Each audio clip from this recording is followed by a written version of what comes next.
আজকে আমরা চলে এসেছি আজগরা বেড়িবাঁধ, এনায়েতপুর, সিরাজগঞ্জ। তো মূলত এই বেড়িবাঁধটি এনায়েতপুর বেড়িবাঁধের মতোই দুটি পাশাপাশি অবস্থিত, মাঝখানে কয়েক কিলোমিটারের দূরত্ব। যদিও সৌন্দর্যের দিক দিয়ে আমার কাছে মনে হয় আজগরা বেড়িবাঁধের চাইতে এনায়েতপুর বেড়িবাঁধের সৌন্দর্য অনেক বেশি এবং বেশিরভাগ লোকজন সেখানেই ঘুরতে যায়।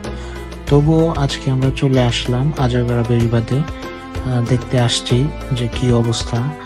যাওয়ার সময় চোখে পড়লো প্রচন্ড ধুলোবালিময় এক রাস্তা। যদিও এনায়েতপুর বেড়িবাঁধে যাওয়ার সময়ও এরকম রাস্তায় চোখে পড়ে, তবুও আপনার এই আজগরা বেড়িবাঁধের চাইতে এনায়েতপুর বেড়িবাঁধটাকেই বেশি ভালো লাগবে। ঈদের পর হয় এখানেও প্রচন্ড মানুষের ভিড় দেখতে পেলাম। এখানে অনেকটা ছোটখাটো গ্রামীণ মেলা বসে বেড়িবাঁধের আশেপাশে, যেটি আপনি এনায়েতপুর এবং আজগরা উভয় বেড়িবাঁধে গেলেই দেখতে পাবেন। আপনার কাছে সবচেয়ে বেশি ভালো লাগবে এখানকার মৃদু বাতাস এবং নদীর মধ্যে থাকা যে বেড়িবাঁধ সেটি। আপনি হাঁটতে হাঁটতে নদীর মাঝখান বরাবর চলে যেতে পারবেন বেড়িবাঁধ দিয়েই, যার কারণে আপনার অনেক বেশি ভালো লাগবে আশা করি। এখানে বাম সাইডে আমরা দেখতে পেলাম নদীর মধ্যে একটি ভাসমান রেস্টুরেন্ট, যেটি খুব সম্ভবত চালু হয়নি, যার কারণে সেখানে যাওয়া হয়নি আমাদের।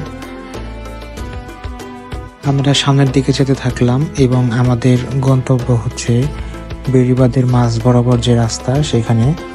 তো আমরা যাওয়ার পর গাড়িটি রেখে আমরা ব্রিজের উপরে চলে গেলাম। তো সেখানে দেখতে পাচ্ছিলাম প্রচন্ড লোকজনের ভিড়, সেই সাথে ছোট ছোট ফুচকা এবং বাচ্চাদের নানানবিধ জিনিস কেনার মতো ছোট ছোট টং দোকান। তো আমরা সেখানে হাঁটাহাঁটি করছিলাম এবং চারপাশের যমুনা চর যেখানে মানুষ বসবাস করে সেগুলো দেখতেছিলাম। সত্যি কথা বলে সেখানকার পরিবেশটা অনেকটা সুন্দর, ভালো লাগতেছিল।